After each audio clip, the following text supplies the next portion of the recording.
बड़ा प्रदर्शन हुआ। अलग अलग विभागों के सरकारी कर्मचारी लखनऊ में जुटे। उनकी अलग अलग विभागीय समस्याएं भी थीं, लेकिन एक मुख्य समस्या, एक कॉमन समस्या ये जिसके लिए वो सब इकट्ठे हुए लखनऊ में आके, वो थी पुरानी पेंशन स्कीम की बहाली की मांग। आप लोग जानते ही हैं कि 1 जनवरी 2004 से देश में एनपीएस लागू हुई, यानी न्यू पेंशन स्कीम, और ओपीएस यानी ओल्ड पेंशन स्कीम की विदाई हो गई। और तब से वो प्रक्रिया चली आ रही यथावत। कर्मचारी संगठनों ने पहले दिन से आज तक, सोचिए इतने बरस हो गए, आक्रोश जताया, दुख जताया, पीड़ा जताई, लेकिन कुछ हुआ नहीं। राजनीतिक दलों ने वादे तो किए। झारखंड में हेमंत सोरेन जब चुनाव लड़ रहे थे तो उन्होंने कहा था कि अगर हम जीत के आ गए और मुख्यमंत्री बने तो पहली कैबिनेट में पहला फैसला यही करूंगा कि ओल्ड पेंशन स्कीम लागू कर दूंगा, लेकिन किया नहीं। दिल्ली में केजरीवाल ने विधानसभा में प्रस्ताव पारित करके एलजी को भेज दिया, वो प्रस्ताव कहां है पता ही नहीं। केवल बंगाल में जरूर है जहां पुरानी पेंशन यथावत मिल रही है। बंगाल ने नई पेंशन स्कीम को स्वीकार नहीं किया। यानी राज्य भी सक्षम है, अपने अपने सूबों में राज्य सरकारें सक्षम हैं यह चुनाव करने के लिए कि वह अपने कर्मचारियों के लिए नई पेंशन व्यवस्था चाहती हैं या पुरानी पेंशन व्यवस्था। इसलिए यह मसला ऐसा भी नहीं कि केंद्र करेगा तभी होगा, यह लोकसभा करेगी तभी होगी ना। कल भारी संख्या में अध्यापक भी जुटे, अन्य विभागों के कर्मचारी जुटे, तो मुझे लगा इस पर एक बार चर्चा होनी चाहिए बड़े फलक पर। और एक बुनियादी बात, जो संविधान शब्द को आप देखिए, उसका संधि विच्छेद करिए, सम धन विधान, यानी सबके लिए समान विधान, वही संविधान। एक ये भी तर्क उठता है कि देश में राष्ट्रपति से लेकर प्रधानमंत्री, सांसद, विधायक, मंत्री, वो और सरकारी कर्मचारी सब एक ही सी पेंशन व्यवस्था के अधीन क्यों नहीं रहे जैसे पहले रहते थे। इस नई पेंशन व्यवस्था के चलते ये विसंगति आई है। कर्मचारियों को तो एनपीएस में डाल दिया गया, लेकिन किसी भी विधायक ने, सांसद ने, मंत्री ने, मुख्यमंत्री ने, राष्ट्रपति, उपराष्ट्रपति, किसी के लिए यह नई पेंशन व्यवस्था नहीं लागू की गई। उन सब ने पुरानी पेंशन व्यवस्था में ही रहना स्वीकार किया। अब अगर ये गोली इतनी अच्छी है, इतनी मीठी है, सारी बीमारी भगा देती है, तो विधायक और सांसद क्यों नहीं खा रहे इसको, एनपीएस की गोली को? ये केवल कर्मचारियों के लिए क्यों? ये बॉर्डर सिक्योरिटी फोर्स के जवानों के लिए, ये पुलिस के जवानों के लिए, ये नगरपालिका में काम करने वाले कर्मचारियों के लिए, सफाई कर्मचारियों के लिए, अध्यापकों के लिए क्यों?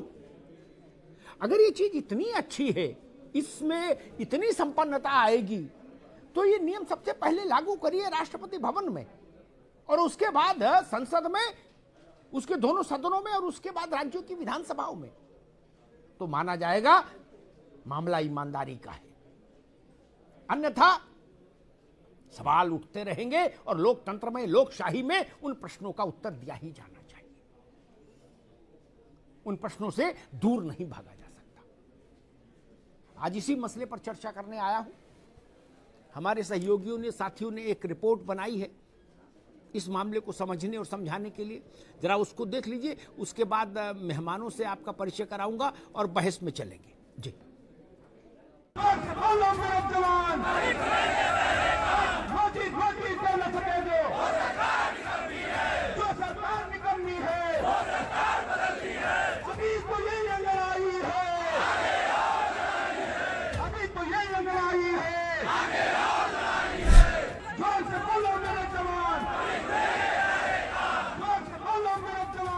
ये नारेबाजी, ये हंगामा और ये हुजूम दरअसल पुरानी पेंशन की ये वो नई टेंशन है जो प्रदेश सरकार की पेशानी पर परेशानी का सबब बन सकती है, क्योंकि चुनाव से पहले पुरानी पेंशन की मांग ने एक बार फिर से जोर पकड़ा है। हम लोग यहाँ पे पुरानी पेंशन की बहाली के लिए इकट्ठा हुए हैं। हम लोग की बस सिर्फ आज एक मात्र यही मांग है कि हम लोगों को पुरानी पेंशन दी जाए और नई पेंशन हटाई जाए। सरकार हमारी मांगे नहीं मान लेती तब तक ये चलता रहेगा। पुरानी पेंशन को लेकर अधिकार मंच के बैनर तले लखनऊ के इको गार्डन में कर्मचारियों का जमावड़ा लगा। शिक्षक संघों के साथ साथ तमाम राज्य कर्मचारी भी इस महारैली में शामिल हुए।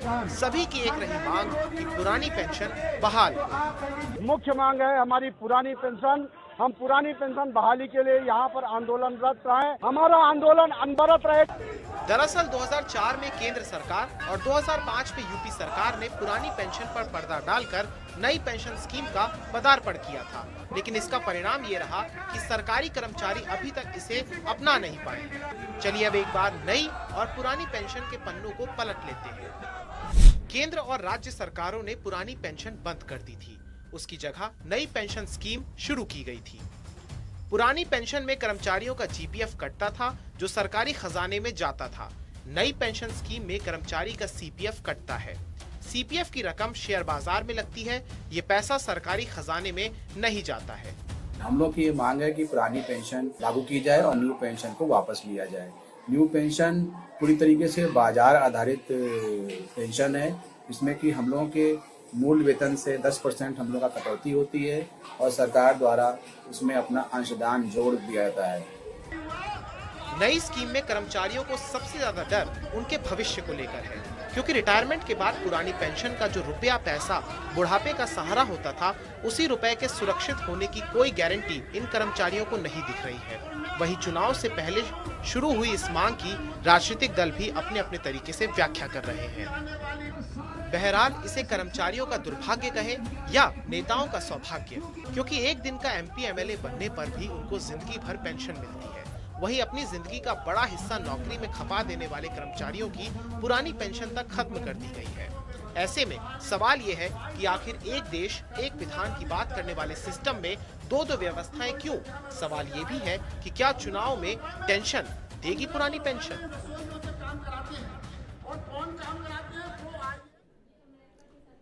इस नई पेंशन व्यवस्था में मुझे एक बड़ी आपत्ति इस बात पर भी लगी कि सरकारी सेवा में आदमी जब जाता है तो उसके मनः पटल पर सेंस ऑफ सिक्योरिटी सर्वाधिक महत्वपूर्ण कारण होती है।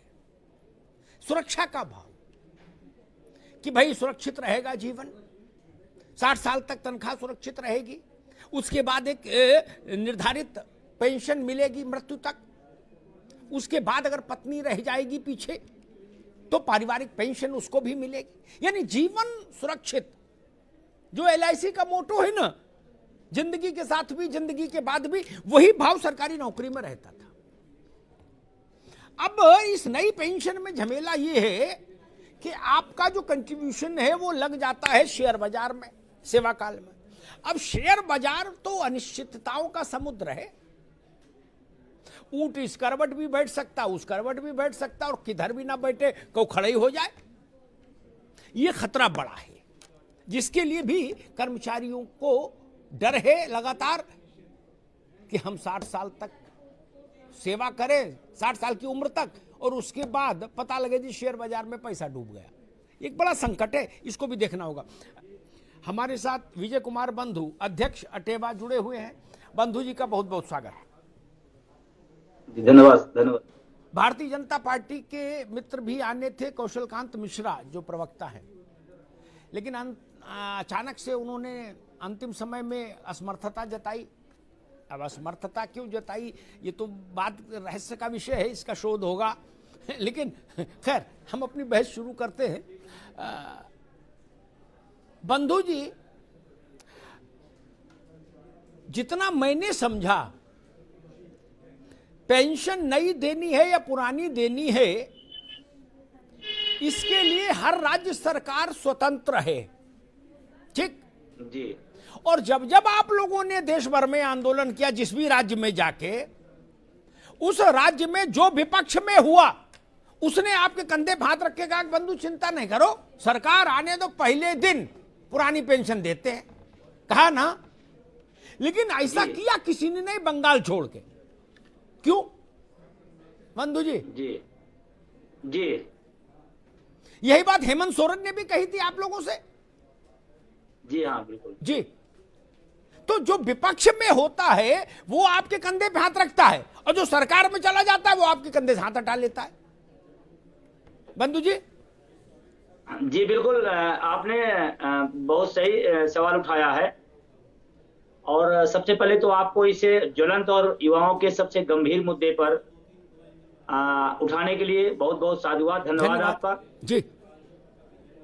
जो सवाल आपने किया कि जब हम कोई सत्ता राजनीतिक दल विपक्ष में रहता है तो हमारी बात को उठाता है, जैसे सत्ता में आता है उसकी भाषा बदल जाती है, ये बिल्कुल सही है। मेरी रांची में रैली थी, हेमंत सोरेन जी मेरे मंच पे आए थे, उन्होंने कहा कि पहली कैबिनेट में हम इसको लागू करेंगे। हमारी आंध्र प्रदेश की जो टीम है वहां पर जगन रेड्डी साहब से बातचीत हुई, उन्होंने कहा कि हम लागू करेंगे। ये बात सही है कि सत्ता में आने के बाद वो अपने मुद्दों से भागते हैं, लेकिन मैं दो बात यहाँ क्लियर करना चाहता हूँ। पहले तो इस मुद्दे की कोई चर्चा नहीं करता था, आज कम से कम तमाम सारे संगठन, तमाम सारे राजनीतिक दल, तमाम सारे राजनेता इस बात की चर्चा कर रहे हैं। युवाओं की ये बहुत बड़ी जीत है। अब इस लड़ाई शुरू किए हैं और हेमंत सोरेन जी का भी परसों ही बयान आया है, हमारी टीम ने वहां मिला तो उन्होंने कहा मैं भूला नहीं हूं, मैं इसको लागू करूंगा। अब क्योंकि राजनीतिक लोग हैं वो चुनाव के हिसाब से चीजों को देखते हैं। अब वो जैसा बात कर रहे हैं ऐसा लग रहा है कि चौथे साल में जाके लागू करेंगे, और उन्होंने तो मुझे वचन दिया था कि मैं आदिवासी के जवान हूं और मैं पलटूंगा नहीं। अभी परसों नरसों का जो बयान आया हमारी टीम के मिलने के बाद, हाँ आंध्र प्रदेश में हुआ, जगन रेड्डी साहब ने एक कमेटी बनाई और कमेटी ने ये ईमानदारी से काम किया और हमारे पक्ष में निर्णय दिया। ये बहुत बड़ी बात है जी। भारतीय इतिहास में पेंशन की लड़ाई में आंध्र प्रदेश की रिपोर्ट और वो पक्ष में हमारी रिपोर्ट आना, ये बहुत बड़ी बात है। और हमारी टीम लगातार वहां घेराबंदी बनाए हुए है जी। इसमें कोई दो राय नहीं, चाहे सत्ता हो चाहे विपक्ष हो, जनवादी मुद्दों से भागते हैं। उनको इधर उधर के मुद्दे मिल जाए सही है, लेकिन जनवादी मुद्दे से भागते हैं। इसी तरह पेंशन के मुद्दे पर चाहे सत्ता हो विपक्ष भाग रहा है, लेकिन कब तक भागेगा? ये पुरानी पेंशन बहाल कराएगा। ये हिंदुस्तान का 70 लाख नौजवान, उत्तर प्रदेश का 13 लाख नौजवान ये बहाल कराएगा, इसको कोई रोक नहीं पाएगा। ऐसे दौर भी आएंगे जब इसी मुद्दे पर सरकारें बनेंगी और बिगड़ेंगी। उसकी शुरुआत हुई है और उत्तर प्रदेश में ही अगर सरकार नहीं सुनती है, अगर मेरी बहाल नहीं करतेगी तो बाहर करने की भी तैयारी होगी। फखरुल हसन, आपका मामला हेमंत सोरेन जैसा तो नहीं होगा? उन्होंने भी गंगा जल और तुलसी का पत्ता हाथ में लेके कसम खाई थी, बोले मैं संकल्प करता हूं हेमंत सोरेन पुत्र बल्द शिबू सोरेन। क्या अमिताभ जी, मैं यही लखनऊ क्रिश्चियन कॉलेज में शिक्षक हूँ, शारीरिक शिक्षा विभाग में, और मेरी नियुक्ति 2014 में हुई थी। ये मुद्दा केवल हमारे जो साथी बैठे उनका ही नहीं, ये मेरा भी मुद्दा है। और मेरी इस विषय पे आदरणीय अखिलेश यादव जी से वार्ता हुई थी, इसलिए मैं आश्वस्त हूँ कि समाजवादी पार्टी की सरकार बनेगी तो पुरानी पेंशन बहाल होगी। इसमें मुझे कहीं कोई संदेह नहीं है। और हम अपने साथियों को भी बताना चाहते हैं, क्योंकि उनकी लड़ाई और उनकी बात को मैं उनके बीच का सेतु बनने को तैयार हूं, और मैं पुरानी पेंशन को बहाल करने की लड़ाई इनके साथ लड़ूंगा। अपनी सरकार में भी इस पेंशन को जब तक बहाल नहीं करवा लूंगा तब तक बैठूंगा नहीं। ठीक बात है। मुझे एक किस्सा याद आ गया, वो किस्सा दिनेश शर्मा और विजय कुमार बंधु के लिए बहुत जरूरी सुनना, और समाजवादी पार्टी के मित्र के लिए भी। वाजपेयी सरकार में यशवंत सिन्हा ने वित्त मंत्री के रूप में इस नई पेंशन पॉलिसी की फील्डिंग सजाई थी। आया ये तब था जब जसवंत सिंह वित्त मंत्री हो गए थे, लेकिन फील्डिंग यशवंत सिन्हा के फाइनेंस मिनिस्टर रहते हुए सजाए थे। इसमें क्या कहा जाता है? मूल आलोचना यह होती है, पूरी जिंदगी का ठेका लिया है क्या? जैसे पूरी दुनिया में चल रहा वैसे भाई कर्मचारी भी आदत डाले, कहां तक सरकार बोझ उठाए? इस नई पेंशन की फील्डिंग सजाते समय यशवंत बाबू ने भी इसी तरह की बातें कही और उन्होंने कहा कि सरकार के ऊपर इतना बोझ पड़ता है कि विकास के काम रुक जाते हैं। अस्पताल इतने अच्छे हो गए, डॉक्टर इतने काबिल हो गए, दवाएं इतनी अच्छी हो गई कि अब लोग ज्यादा जीने लगे। पहले रिटायरमेंट के तुरंत ही बाद निपट भी लेते थे, अब तो 90-90 साल तक जी रहे। कहां तक पेंशन दी जाएगी? खजाने में इतनी क्षमता नहीं। यह बात उन्होंने फील्डिंग में यत्र तत्र कही।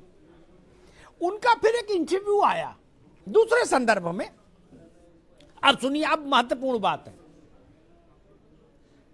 उनसे पूछा गया भाई अपने जीवन के बारे में बताइए, तो बताया कि जी मैं आईएएस अधिकारी था, ऐसा था वैसा था। फिर चंद्रशेखर जी आए तो उन्होंने कहा तुम आ जाओ राजनीति में, आदि आदि। अच्छा, राजनीति में भी वो चुंगी की, प्रधानी की, विधायकी की राजनीति में तो जाने रहे थे,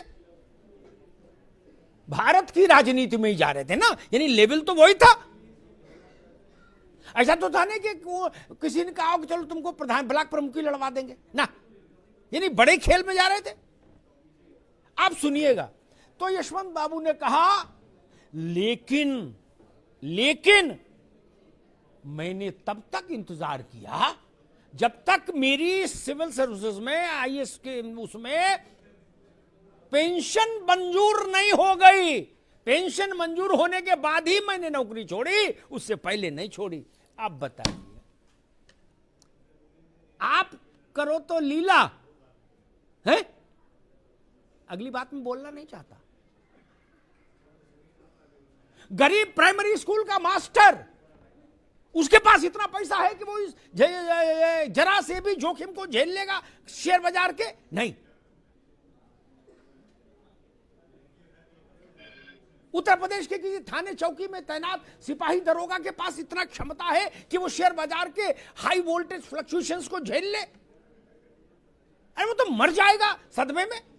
जब यशवंत सिन्हा नहीं झेल सकते थे तो वो क्या झेल लेगा? यशवंत बाबू तो बड़े आदमी है। विजय कुमार बंधु, मसला वही किस्सा दिमाग में आ गया तो मैंने कहा ये सुना दूं, बड़ा उपयोगी किस्सा है। जिन लोगों ने इसकी पैरवी की उन्होंने, मतलब ये वो है कि हकीम जी ने जो दूसरे को दवा दी वो खुद कहीं नहीं खाई, है ना। जो दूसरे को दवा दी वो खुद खाने की गलती नहीं की। ठीक बात है। मैं समझना ये चाह रहा हूं कि उत्तर प्रदेश में केंद्र और उत्तर प्रदेश में एक ही पार्टी की सरकार, वही पार्टी इस नई पेंशन योजना को लाई थी वाजपेयी जी के समय में, मतलब वही उसी पार्टी की सरकार। अभी उत्तर प्रदेश में जो सरकार है वो ही अगर रिपीट हो जाए चुनाव में आज, तो क्या आपको लगता है कि अपने केंद्रीय नेतृत्व की लाइन से अलग हटके उत्तर प्रदेश कोई निर्णय कर पाएगा? जी बिल्कुल आपने सही कहा कि केंद्रीय जो नेतृत्व है उसे अलग नहीं जा पाएंगे। लेकिन प्रधानमंत्री के हर भाषणों में मैं सुना हूं डबल इंजन की सरकार, डबल इंजन की सरकार। डबल इंजन की सरकार काहे के लिए है? अरे अपने कर्मचारियों के लिए, जो सरकार के अंग होते हैं, जो सरकार के हाथ पांव होते हैं। अगर डबल इंजन की सरकार उन हाथ पांव को संबल नहीं दे सकती है तो काहे की डबल इंजन की सरकार जी। और दूसरा मैं एक सवाल उठाना चाहता हूं, जो आपने वाकया सुनाया, बीबीसी लंदन का इंटरव्यू था, मैंने पूरा पढ़ा हूं, सुना हूं उनका। उन महोदयों ने कहा कि अब एज ज्यादा हो गई है, लोग ज्यादा टाइम तक जीते हैं, ये बात सच है, लेकिन आम जनता से नेता ज्यादा जीता है। तो क्या नेताओं के लिए वो व्यवस्था काट दी जाएगी? क्या उनकी सामाजिक सुरक्षा काट दी जाएगी? और आपने एक अच्छा सवाल उठाया कि वो आईएएस का भी पेंशन ले रहे हैं, राज्यसभा सदस्य उसकी भी पेंशन ले रहे हैं, जितनी व्यवस्था उसकी पेंशन ले रहे हैं, और दूसरे को नैतिकता की पाठ पढ़ा रहे हैं। मैं आपको एक जानकारी और बता दूं, क्योंकि पूरी दुनिया का जो सामाजिक सुरक्षा की व्यवस्था है, पेंशन की व्यवस्था है, दुनिया का इकलौता देश है भारत, जहां का माननीय एक साथ पेंशन और वेतन एक साथ लेता है। पूरी दुनिया में ऐसा कोई देश नहीं है जहां पर वेतन और पेंशन, जैसे मान लीजिए हमारे योगी साहब जी हैं, 4 बार के सांसद, चारों बार की पेंशन विधान परिषद का वेतन, इसी तरह बहुत सारे लोग हैं। मतलब हमें कह रहे हो कि हम भार हैं और आप एक नहीं, दो नहीं, तीन तीन, चार चार ले लोगे, ये कौन सी नैतिकता है? दूसरी बात, माननीय मुख्यमंत्री जी के तो मैं एक ही बात बोलता हूं, आपके टीवी डिबेट से भी मैं ही कहना चाहता हूं, रघुकुल रीति सदा चली आई, प्राण जाए पर वचन न जाए। वो 4.5 साल बीत गए, वो वचन माननीय योगी साहब कब निभाएंगे? और हम लोग कोई गैर नहीं है, हम लोग इसी राज्य के अंग हैं, इसी सरकार के अंग हैं। हम अपनी बात किससे कहने जाएं? मुख्यमंत्री नहीं सुनेगा, प्रधानमंत्री नहीं सुनेगा, तो किससे कहूंगा? दूसरी बात, ये कोई मैं अलग से व्यवस्था नहीं मांग रहा हूं कि कोई नई व्यवस्था में जुड़वा रहा हूं या नई व्यवस्था लाई जा रही है। संविधान के व्यवस्था दी हुई है कर्मचारियों को वेतन, भत्ते और पेंशन के लिए, जबकि नेताओं को पेंशन की व्यवस्था संविधान में नहीं लिखी है।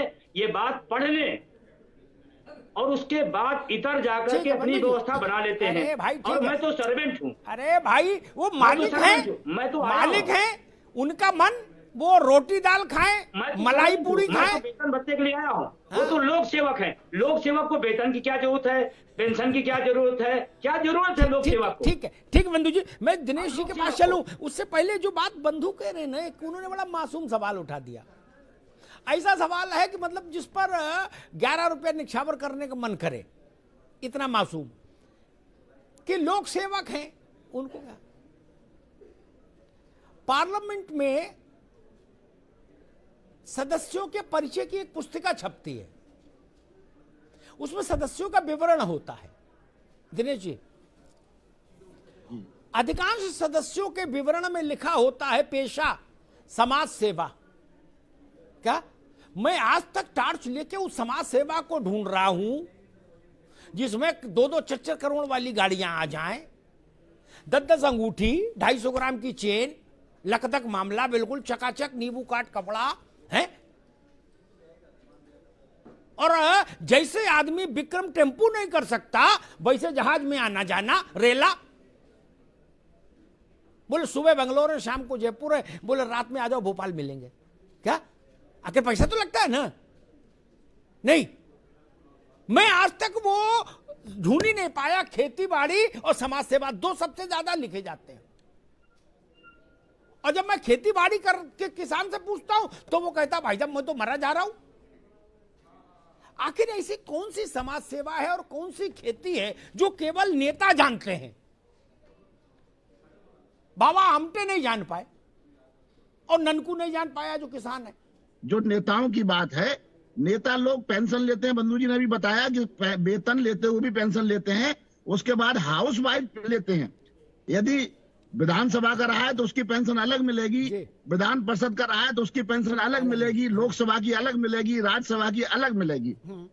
तो उनके लिए सब कुछ है। सुप्रीम कोर्ट ने कहा कि पेंशन भीख नहीं है, अधिकार है। तो उस समय के जो वित्त मंत्री आज दुनिया में नहीं है, मुझे नहीं नाम लेना है, उन्होंने पार्लियामेंट में खड़े होकर के कहा कि ये सुप्रीम कोर्ट तय नहीं करेगा कि पेंशन कौन लेगा नहीं लेगा, ये हम तय करेंगे। जी। तो इस प्रकार की मनमानी बड़े भाई लोकतंत्र में नहीं चल सकता जाएगा। विजय कुमार बंधु जी, अगर लॉन्जिविटी बढ़ी है, यानी आयु बढ़ी है भारत में सामान्य नागरिक की, तो उस जद में ननकू भी आया, रज्जाक भी आया और नेताजी भी आए हैं। अगर गोली खा के ननकू 2-4-10 साल ज्यादा जी लिया तो नेताजी को तो गोली ज्यादा उपलब्ध है, विटामिन भी उपलब्ध है साथ में, तो वो अनंत काल तक पेंशन ले सकते हैं। लेकिन ननकू की पेंशन इसलिए रोक देंगे, सिपाही की और मास्टर की, डॉक्टर की, कि भाई अभी इतना ज्यादा जिएगा, बताइए कहां तक पेंशन दें, इसलिए बदल दो। बंधु जी मैं एक बात कहना चाहता हूं। बीएसएफ का आज स्थापना दिवस है। हाँ है। जो अर्धसैनिक बलों का 7 विंग है उसमें बीएसएफ है, उसकी स्थापना दिवस है सर। और ये जो तर्क राजनेता देते हैं, मैं उनसे एक तर्क और करना चाहता हूं। देश की रक्षा करने वाला, देश की सीमाओं पर जान देने वाला को पेंशन नहीं चाहिए। एसी रूमों में बैठ करके बिना टैक्स दिए पेंशन चाहिए। मेरे पास फोन आते हैं अर्धसैनिक बलों के कि आप विजय बंधु बोल रहे हैं। मैं क्या बोल रहा हूं सर, सलूट करता हूं आपको, मैं गोली चला सकता हूं लेकिन आवाज नहीं उठा सकता हूं। आप उठाते हैं, आपको सलूट करता हूं। ये दर्द है अर्धसैनिक बलों का, और मुझे कहते हुए दुख हो रहा है इस देश में राजनेता पेंशन लेगा और अर्धसैनिक बल जो देश के अंदर और बाहर लड़ता है उसको पेंशन नहीं दिया जाता है। तो ये जितने तर्क दिए जाते हैं सब असंगत हो जाते हैं, असंवैधानिक हो जाते हैं। दूसरी बात, एक सफाई कर्मचारी, एक नर्स, एक डॉक्टर, एक मास्टर, एक साइंटिस्ट, एक पुलिस का जवान पेंशन का हकदार नहीं है। और तब जब आपको बताएं, हम सब कोरोना के बीच में बहुत ज्यादा पीड़ा में रहे हैं, और उस दौर में अगर मैं कहूं तो सबसे ज्यादा सरकारी कर्मचारी, डॉक्टर्स, नर्स, स्वास्थ्य कर्मी, सफाई कर्मचारी, पुलिस, ये सारे लोग, लेखपाल, राजस्व के कर्मचारी, ये सारे लोग इस मानवता की सेवा, इस देश की सेवा, इस प्रदेश के लोगों की सेवा किया। ऐसे दौर में जब उन्हें प्रोत्साहन देना चाहिए, जब उन्हें और आगे बढ़ाना चाहिए, उनको आप एनपीएस में बांध रहे हो। निजीकरण का एक बड़ा संकट है, निजीकरण में आप उनको जोड़ रहे हो। जबकि कोरोना के समय में आपने भी डिबेट कराई थी, एक भी सरकारी व्यवस्था के अलावा कोई दिखाई नहीं पड़ा। उस समय उनको पुरस्कार देने के बजाय आप लाठियां चला रहे हैं, आप आंदोलन को दबा रहे हैं। मेरे आंदोलन को 21 नवंबर को था, शासन और प्रशासन पूरी तरह लगा हुआ था कि रैली स्थगित कर दीजिए। मैंने कहा मैं नहीं कर सकता हूं।